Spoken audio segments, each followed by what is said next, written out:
The Visionary Voices podcast is a student-led project created for educational and experimental purposes only. It is intended to encourage dialogue, empower peers, and provide entertainment. The content should not be taken as professional advice. The participants are not experts in the topics discussed. The views and opinions expressed in this podcast are solely those of the participants and do not necessarily reflect the views of Central Texas College or Net Impact headquarters. Hey, hey, welcome back to the number one podcast in America.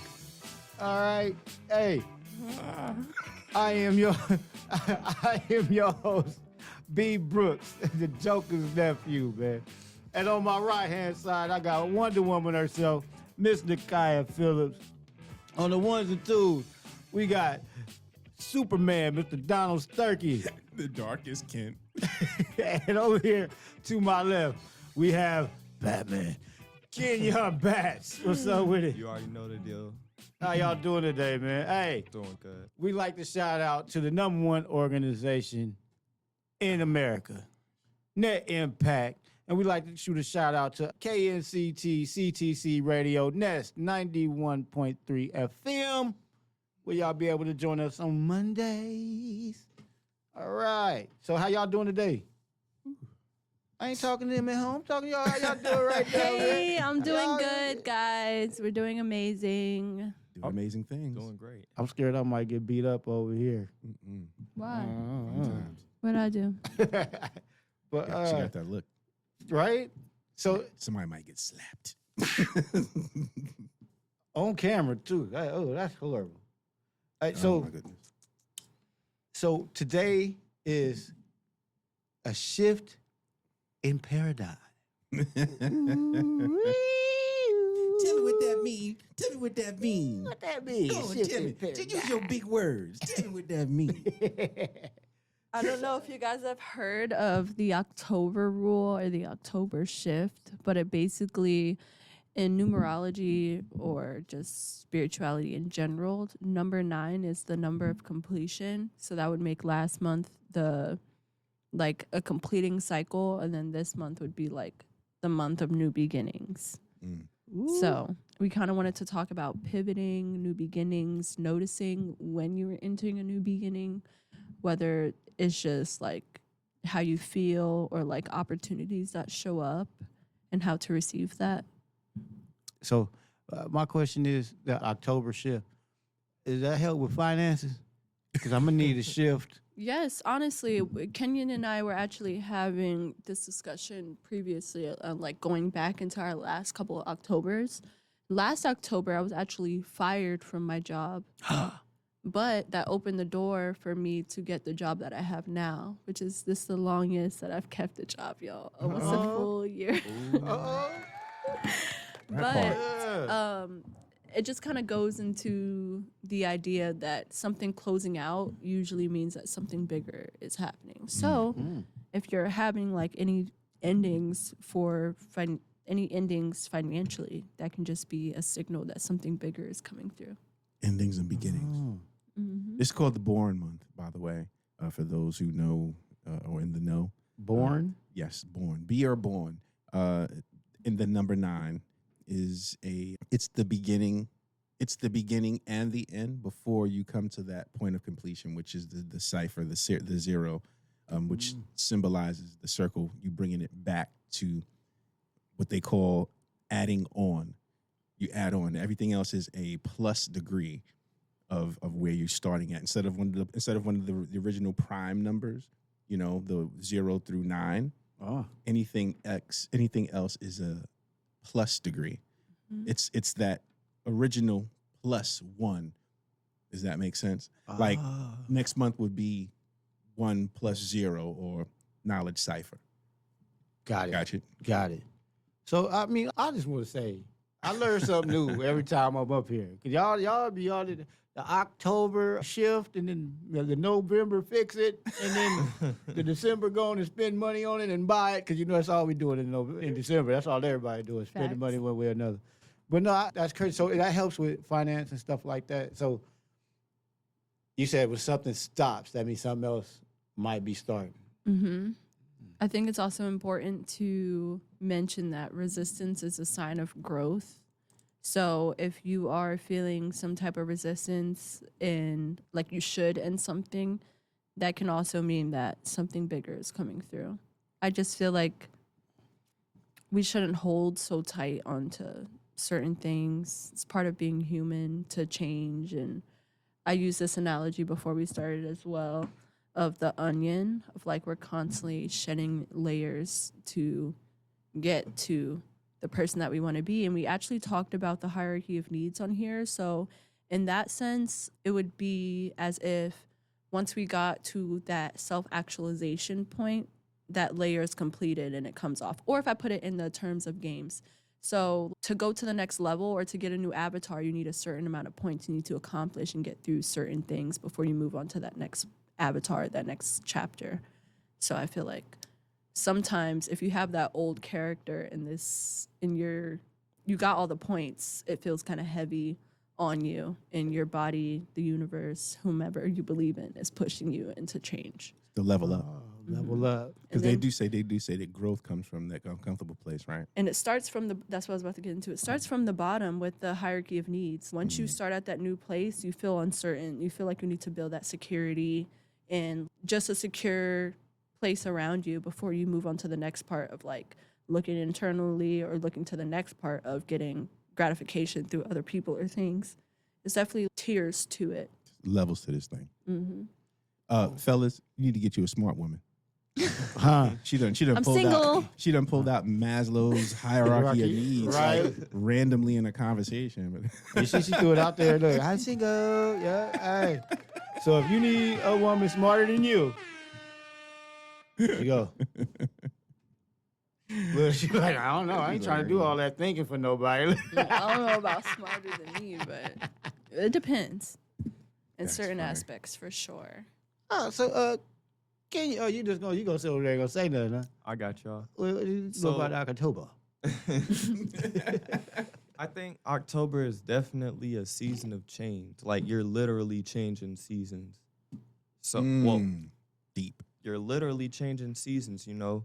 If you look at a tree, the colors start to change and leaves start to fall off. It's beginning a new cycle.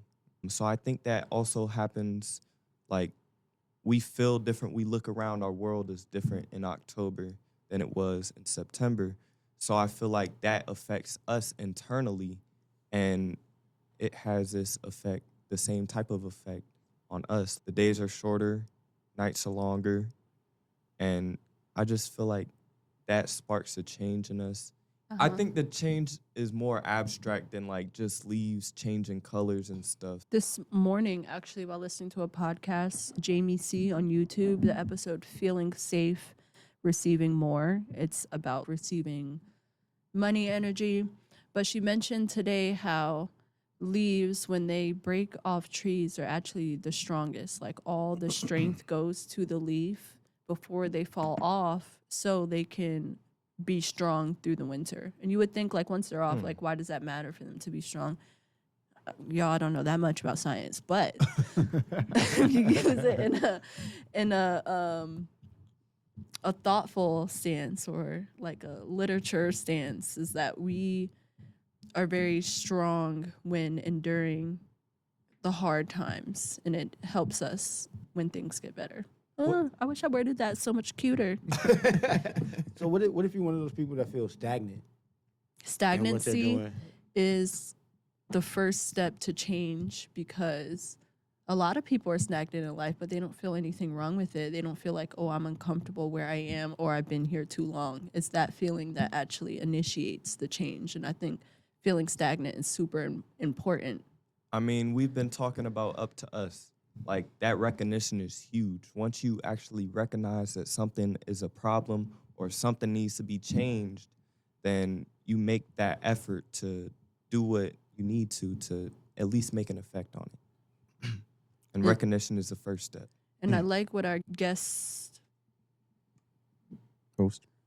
yes, okay, I thought that was our guest host said last time. She said ignorance is not bliss, and that it can cause damage to you.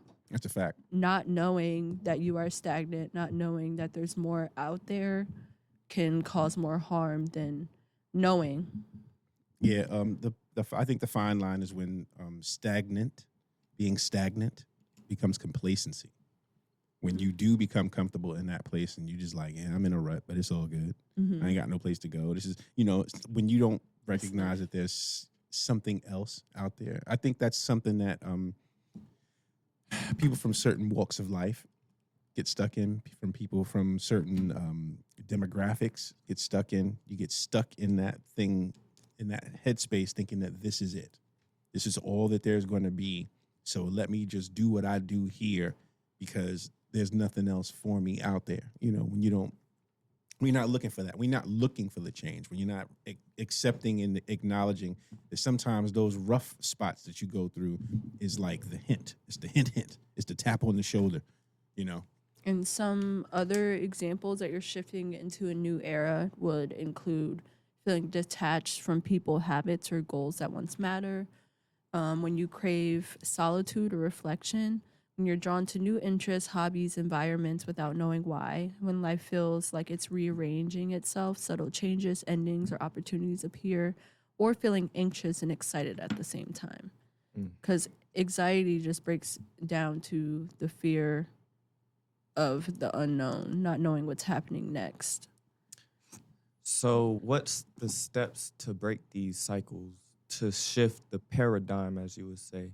I think we talked about the first step is the awareness of it, knowing that you have to break a cycle.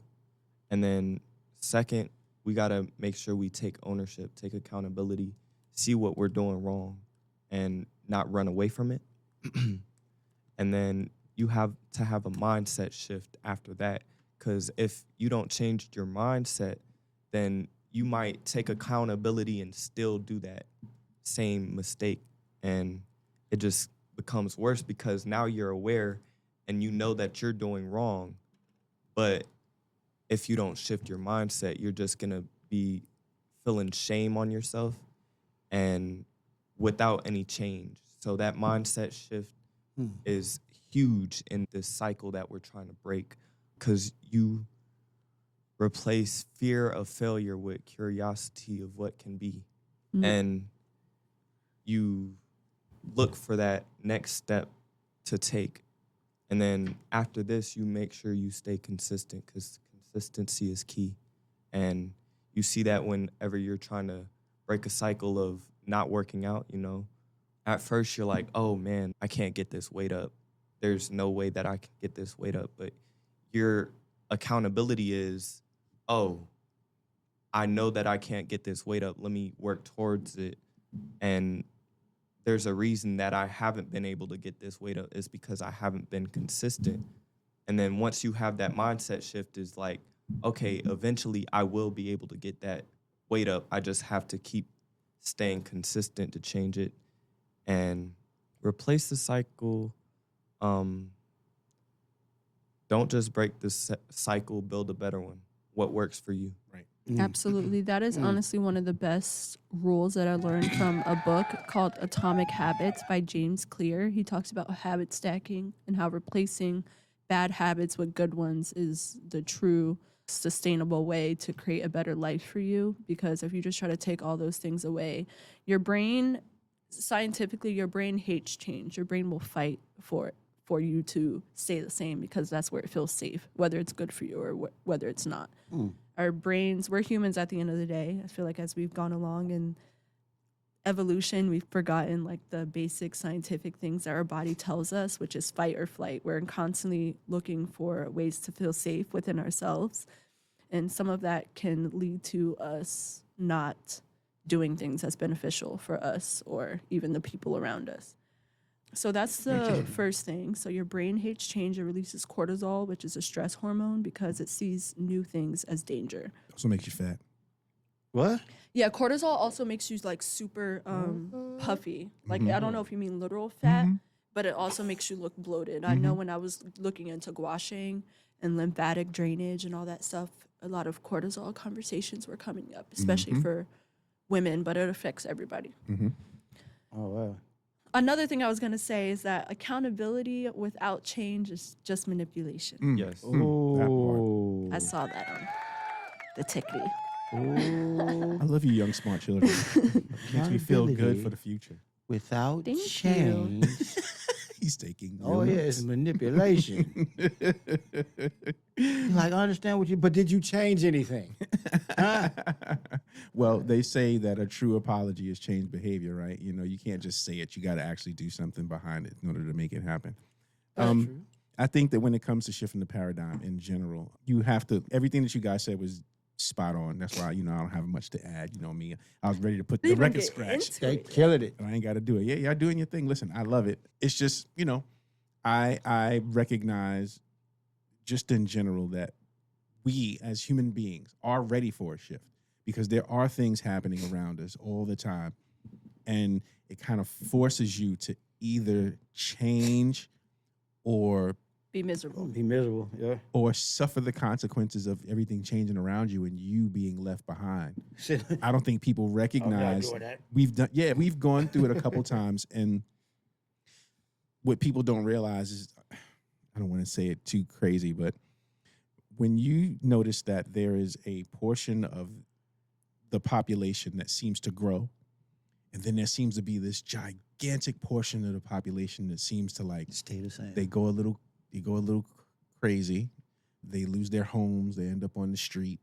We would like to liken it to, oh, well, that's just, you know, the nature of things. People are just, you know, people are a little, you know, they're a little flighty or whatever words you want to use. But the fact of the matter is that these are people who have not adapted to the changes that have happened. Mhm. When you don't adapt to the change, you're doomed to watch it happen around you. And that is a really, really scary place. For some people, it makes them disassociate. Yeah. It forces them to kind of, you want to step out like, hold on, how did that happen? How did I get into this place? How is all of this stuff going on past me? And I'm over here watching it, you know, Right. instead of participating, instead of being a part of the wave, instead of riding the wave. Like I'm in the undertow and I'm watching the water wash me out. That's a scary place to be. It's a really scary place to be. And I feel like right now we're kind of at that moment. That's why I think it was important that we call this the shifting paradigm, because we are in that state right now. Like You know- we're all going through it. We only talked about how it's the 9th month. Well, how it was the 9th month, but it's also the 9th year in astrology and Chinese astrology as well. It's been a completion already, and this year is actually supposed to be very significant for general change, like nationally, globally, change within society rather than just like individualistic change. That's how I felt when I got out the army. That's how I felt coming back into the civilian world. It was like, what is this? What Like, is I'm not going going on? outside. You know what I'm saying? Like, what is everything was different, but I could completely relate. Now, I do have a question. Y'all said it's the 9th month?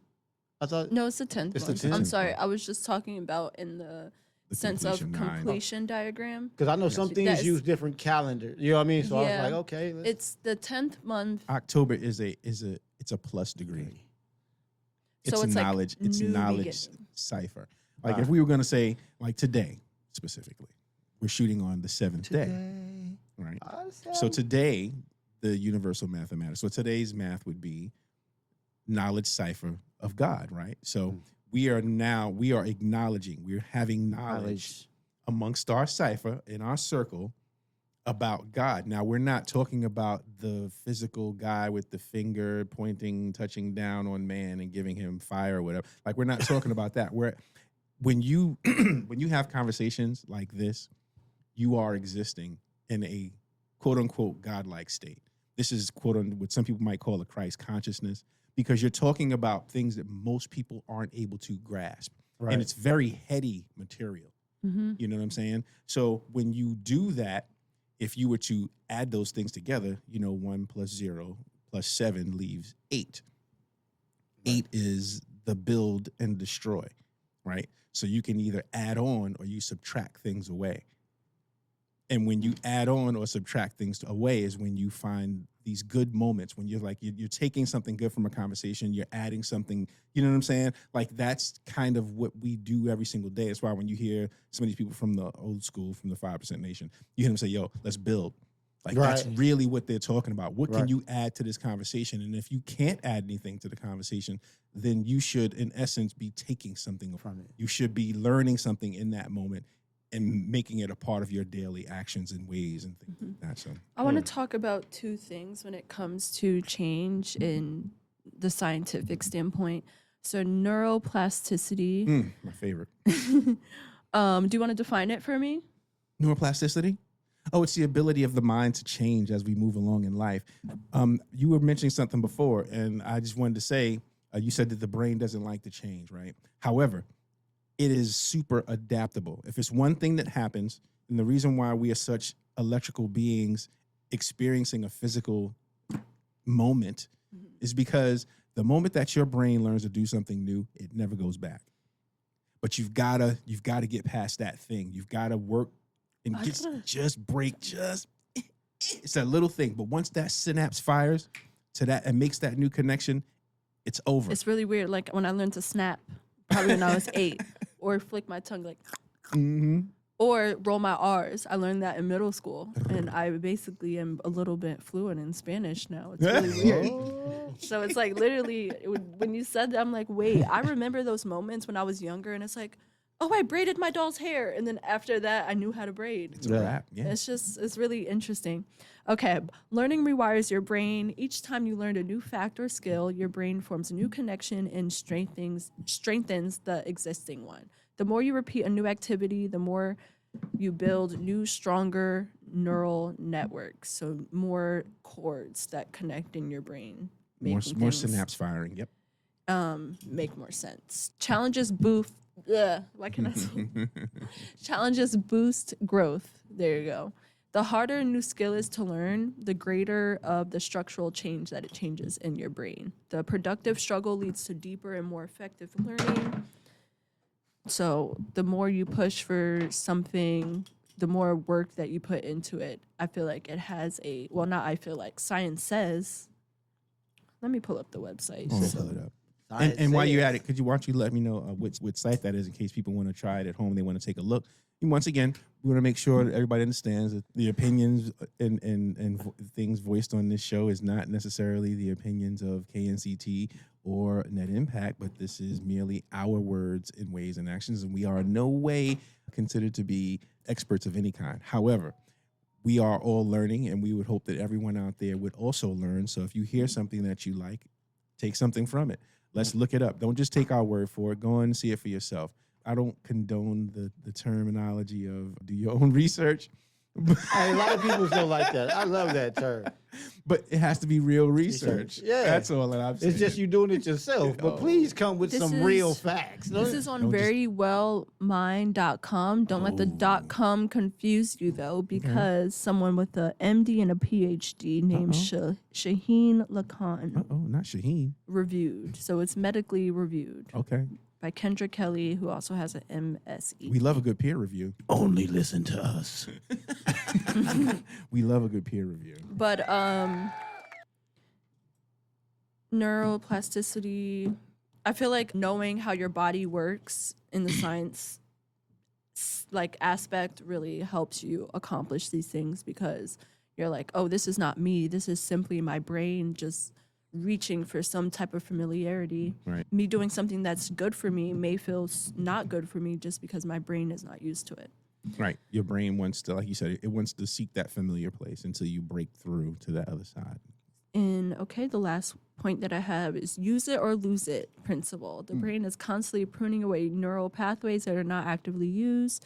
This means that to improve a specific function, you must engage it in training that drives it, enhances that function. So if you were scared of speaking out, like honestly, Friday meeting, when we had the questions, I'm like, oh yeah, I have my question, I'm fine. Then they picked on me and my voice got shaky immediately. And I don't know what it is. Like, it's so weird. I swear I don't have social anxiety that bad, but as soon as it's more than 5 people and I feel like all eyes are As on soon as it's me, more than the 5 people. switch, it changes within seconds, and it's terrifying for me. So it's 100% social anxiety. And it's crazy how you can look up and be like, when did this happen? I used to be like, hey, cafeteria. Like, not caring at all. Okay, we also have the term epigenetics, which is the term that basically explains that your environment and behaviors can alter your genes and how they express, and you personally can alter the environment and behaviors around you. How you spell that? Epigenetic. EPI. EPI. Mm-hmm. GENETICS. Cool. Okay. There's also a thing called epigenetic memory, but we can get into that. Okay. Okay, so your lifestyle leaves a mark. Your experiences, diets, exercise habits can all cause epigenetic. Sorry, I'm always pronouncing. Can we have a compilation of me pronouncing stuff wrong? Okay. Epigenetic changes that influence your health and personality. For example, some dietary components can be epigenetically increased, DNA repair enzymes potentially protecting against damage. So I think this is best explained. I can explain it in the sense of in certain countries in Asia, they are completely vegetarian.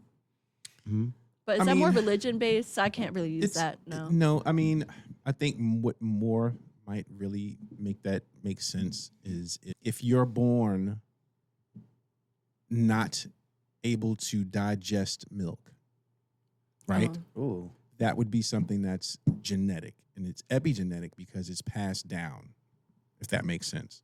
Oh, like when I talked about that case with the mice and how they classic conditioning in psychology. That's epigenetic memory. Yes. So when things are passed through genetics, we actually talked about this before the podcast started as well, because I mentioned to you guys the podcast episode I was watching on YouTube by Jamie C, talking about feeling safe and receiving more.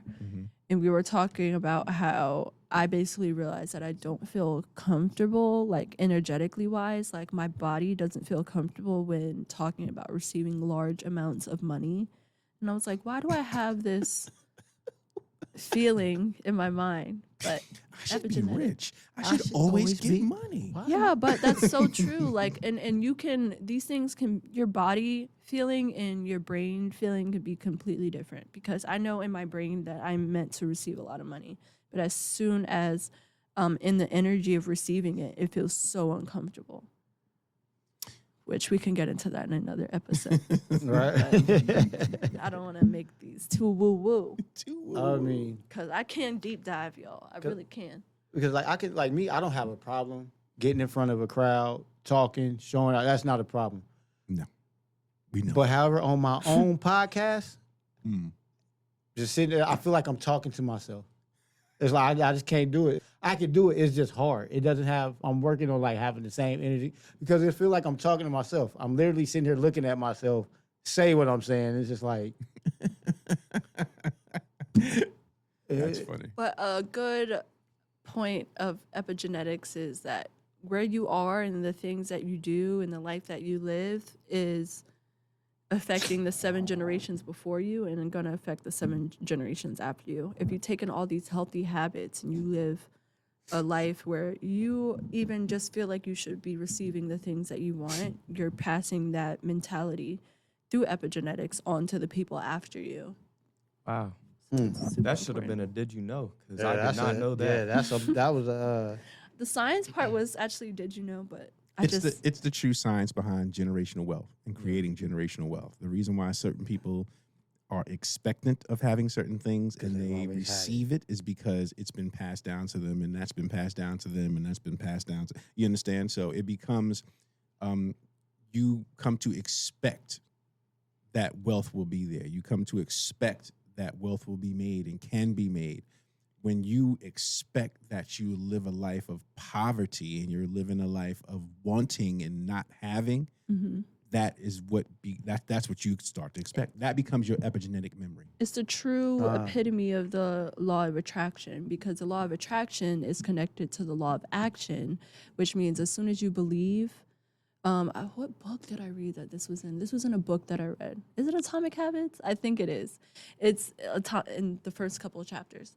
But if you believe that you're going to be rich and you truly believe that, let go of that idea, just know it's going to happen. You will subconsciously start doing things that will slowly lead you to that. in, I believe, the second chapter, he talks about Thomas Edison and how he became this inventor, but he always knew that he was going to be an inventor, and the things after that kind of just followed.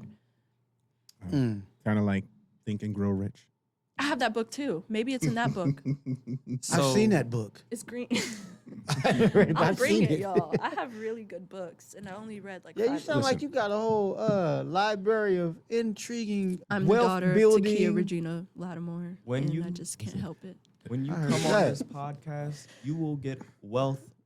You will get a lot of Man. wealth in knowledge, and that is one of the best things you can pass down to future generations. You'll even get- because generational wealth doesn't just start with money. No.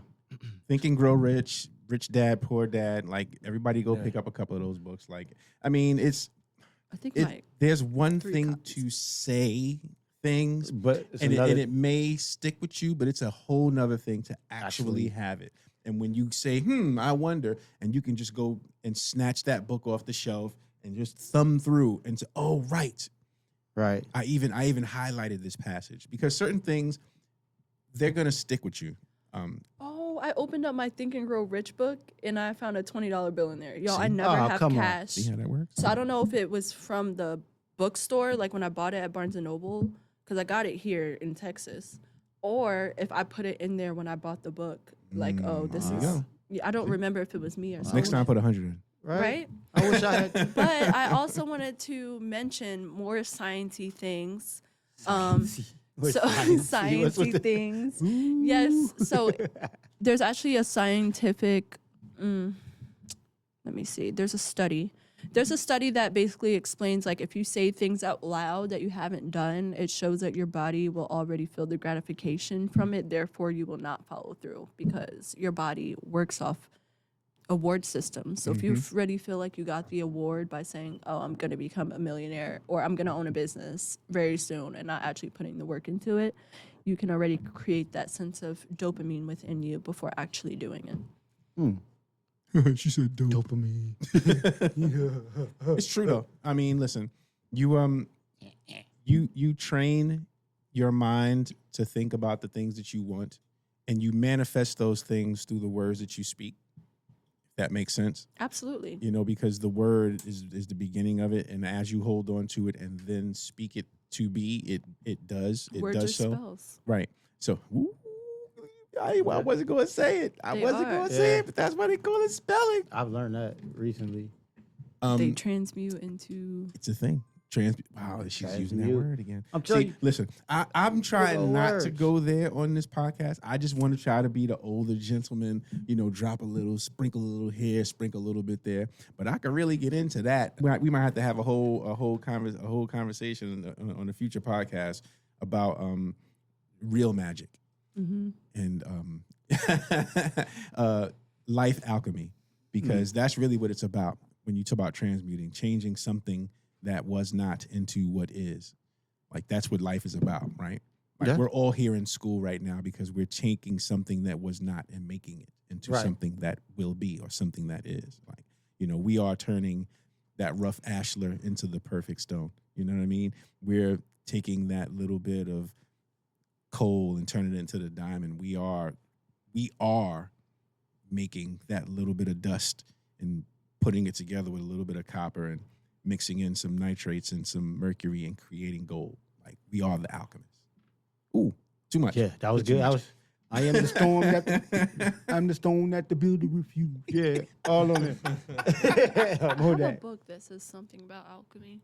But I also have a couple books on Frida Kahlo? auras. Free who? Frida Kahlo.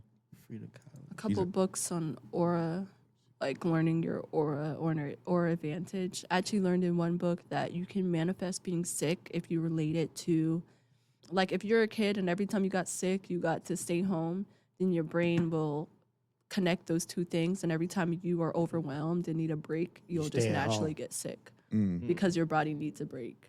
So I believe Isn't that that interesting? it is super interesting. That's I believe that the book, The Alchemist, is written by Paula Colo. Okay. And Frida Kahlo is a artist, or was an artist, who used to draw pictures that would, I don't want to say that he came true, but she would draw pictures of herself Mhm. in these different, colorful ways, sitting up, walking around, and she was actually in an accident that made her like her whole It's Latina pelvic Heritage Month, so this is perfect. her whole pelvic area was like destroyed, so she had a lot of issues like actually getting up and around and doing things. So I thought it was like, that was a form of alchemy for her, presenting herself on the canvas, doing things that she probably could not do on a regular basis. If you guys don't know her name, just if there's some painter with a unibrow and red lipstick. She What? did have a unibrow. She but did. don't say She's it super like- beautiful. She was super beautiful. She was. I feel like sometimes in current age we just need to say things for what they factually are, and because I'm some with people it. get offended. I'm not saying Donald got offended, but I'm some with people it. get offended over the facts. She had a unibrow. She did Doesn't have a mean she was unibrow. ugly. I No, think not unibrows at are all. beautiful. Unibrows I got are a beautiful. unibrow. Have you seen Anthony Not Davis? really. Y'all seen I've seen Anthony people. Davis? I mean, y'all, I work in a makeup store. Unibrows are so pretty to me. Personally, I think that the cowlick is so cool. Like, I purposely do it with gel. That's hilarious. It's called, the cowlick is when the first parts of your hair like Mhm. just are fuzzy and then the rest of it is straight. It's called a cowlick. So that's actually a thing in makeup that people purposely do. They purposely push their eyebrows Wowzers. closer like a unibrow. I learned something new So from it's you super every single beautiful. day. Every day. So, yeah. Cowlick. Cowlick. That was also a thing that when you saw well, I'm gonna age myself again. There used to be a show called The Little Rascals, and there was a character on the show named Alfalfa, and Alfalfa had hair that was like it was like combed to the side. It was all smooth, but he had this one little piece that would just stick up in the middle of his head, and that was called his cowlick. So that's pretty funny. Alfalfa. Can I That hurt so bad. Can I just drop something on you that I looked up only because this is another concept on so many levels of shifting the paradigm. What we know, what we think we know, and what is actual, and how fast that can change. So last year, there was a talk about a comet that was, was going to not come close to the earth and all of this, and they wouldn't be able to see it, but they knew that it was out there. It just kind of appeared and blah, blah, blah, blah, blah. And, they didn't have a lot of information on this thing, right? It's called Atlas, Oh yeah. the Atlas 3, right? Or 3I Atlas is what they actually named it. Atlas is the system in which they use. Now, I'm getting this information straight from NASA, so I'm not anybody to think that I'm just making this up. But what they just recently found out after discovering is that not only is this thing bigger than what they thought it was, it's like the size of Manhattan. It's amazing, right? But now it switched its direction. Right? Now, mind you, they've spent all their time telling everybody, oh, it's going to do this. It's only moving at this pace. It's only going in this direction. It's not going to come anywhere near us, and blah, blah, blah, blah, blah. All these things. The shift in the paradigm is when you have to then backtrack on what you think you know to be true, and then realize that you don't. You don't. And a real person would be, you know what? I was wrong. Yeah. Here's what's really happening. And what's really happening is that this thing has shifted its direction and is now coming at us from the direction of like behind Mars. And it's going to pass to within like 100,000 kilometers. Now, that sounds like a really big, but just think about it. We live in a gigantic, basically like a marble, like it's like a marble game. Like all of these little balls are just kind of all over the place. And at any given time, the slightest shift can throw us off into one direction or another, and we can hit each other. Like that's just is what it is. It's a game of billiards, astronomical billiards. It's cosmic billiards is what's That happening. sounds painful. So now here you have this gigantic mass that has this ridiculous tail on it, right? That they've never seen before. It's dragging along with it like 5 other masses that all have tails, and they're all just kind of they're on this trajectory, and the trajectory keeps shifting ever so slightly to get a little bit closer, a little bit further, a little tighter, almost like it's in formation. So now they're saying, as of yesterday on NASA, in case you guys think, it's called NASA discovers interstellar comet moving through our solar system. Is the article that NASA just put up, right? planetary defense, because they're talking about how if Space Force. if it gets a little, if things get a little different, we have to change our concept of what a true comet is, how we look at them, and then if necessary, how do we combat something that can basically change its trajectory and put us in peril at any given moment. Like how do you change that? Like how do you combat such a thing? And I say all of that to say, because I'm not going to get into the whole article because it's a little. Yes, go. It makes you feel very small. Ooh. Like when you read it, the things that they're saying, they try to put a great spin on it, and I love that about scientists. But you also have to remember these are the same scientists that told you it wasn't coming nowhere near us. Right. Right. So it's a little like, what? What you mean? Like what? What you mean 100,000 kilometers? That's not far at all. And if you think that if it gets that close, Mars doesn't have a whole lot of gravity or gravitational force. However, everything else around it does, including us. Yeah. What does that do? They're on to us. Cancel mission. Earthlings smarter than thought. So, I think I try to draw the line between something like that and how we have to always be pliable. We have to be willing to change at a moment's notice. Like when you get new information, you have to be willing to kind of make that change on the fly. You got to be willing to switch up that plan. Don't feel like you're stuck in your ways, or that what you think you're gonna do or what you think is permanent. There is no permanence. Nobody gets out of here alive, so there definitely is no permanence. No permanence. You understand? So I say all of that to say that. Like I think that I thought that was very funny that, just last year they was like, it's fine, don't worry about it. It's gonna pass. We're gonna take some pictures of it with the interstellar telescope. It'll be fine. We'll send the pictures back. They're like, well, What had happened was it's really close. It's going really fast, and it's switched its direction 3 times. So make of that what you will. But hey, we'll be here tomorrow. And some people don't think it's natural. I'm not getting into all of that with Okay. you, Batman. Okay. I got you. I will say this. It will be very close to us at the end of the month. It'll be on October 30th. That's what I'm saying. I saw that. Cancel yeah, it, it's getting cancel super it. close to the sun. cancel it. They know. Cancel it. They know. Cancel it. They know. Do not come through. They know we got it. They know. Okay, so I heard a lot about change this episode, and I wanted to reflect on something that you said earlier about that wave that's moving over some people, and they just are caught in that riptide, and they're not able to move forward. I want to state why stagnant is dangerous. Stagnation is decay. If there's something that's not moving, it's decaying, and life is movement, and we got to make sure we continually seek growth, find ways that we have to change. Maybe we have to change on a dime, like how that NASA article you've been talking about. Now we got to see the possibilities of certain situations and how we could pivot to those situations. So, yeah, I just think it's definitely important to talk about stagnation because it kills growth. Would y'all have anything to add on to that? I agree. I agree. I think honestly, it is a lot harder to be stagnant in some senses Complacency.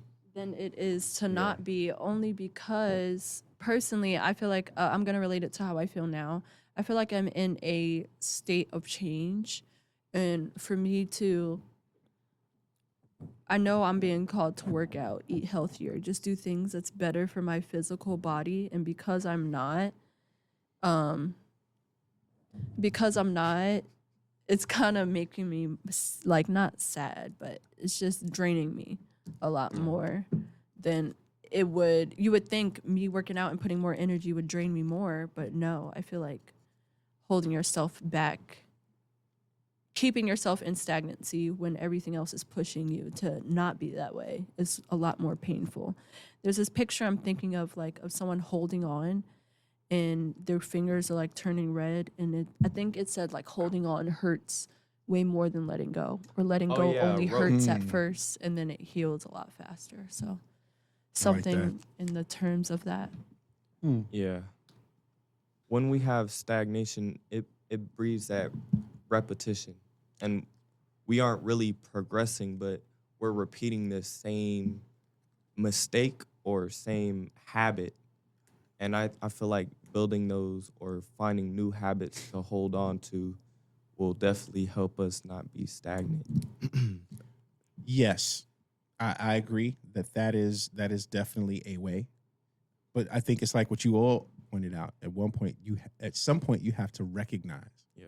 and once you recognize it, you have to accept it.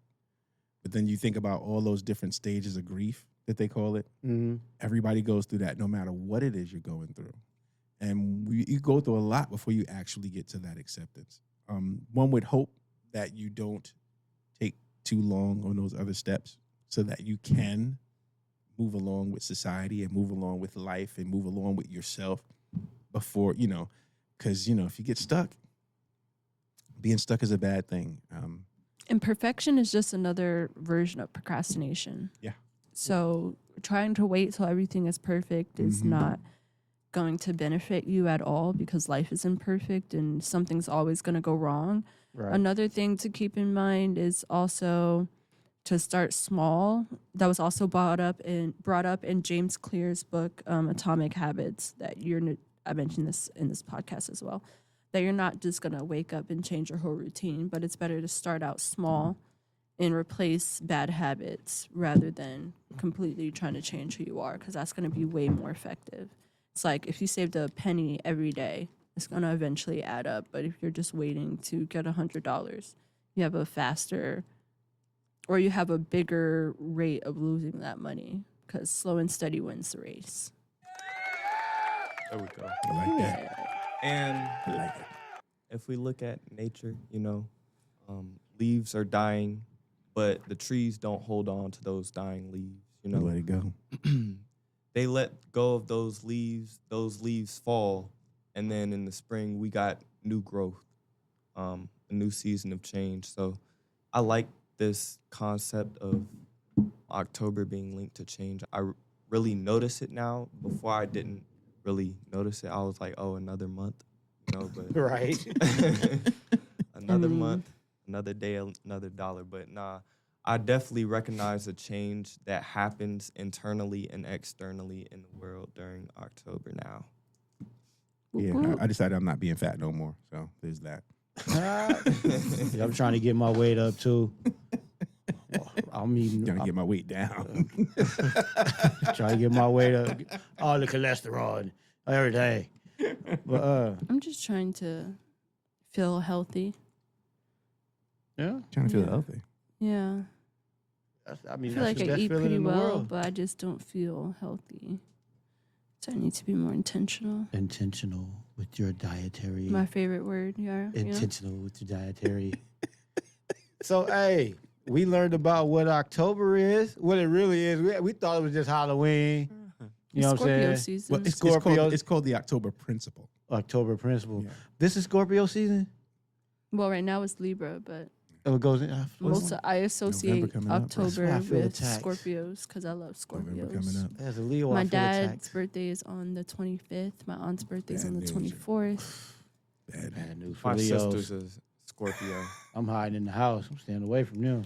I Oh, love Scorpios. so we learned about what October was shifting the paradigm, and we all have this issue, one way or another, making change, accepting change. I like what somebody said about accountability. Accepting accountability without action or without change is manipulation.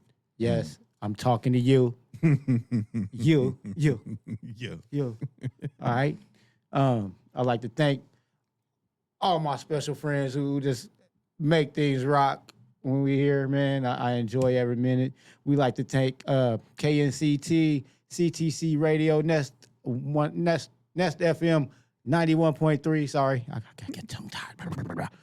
And the number one organization in the nation, Net Impact.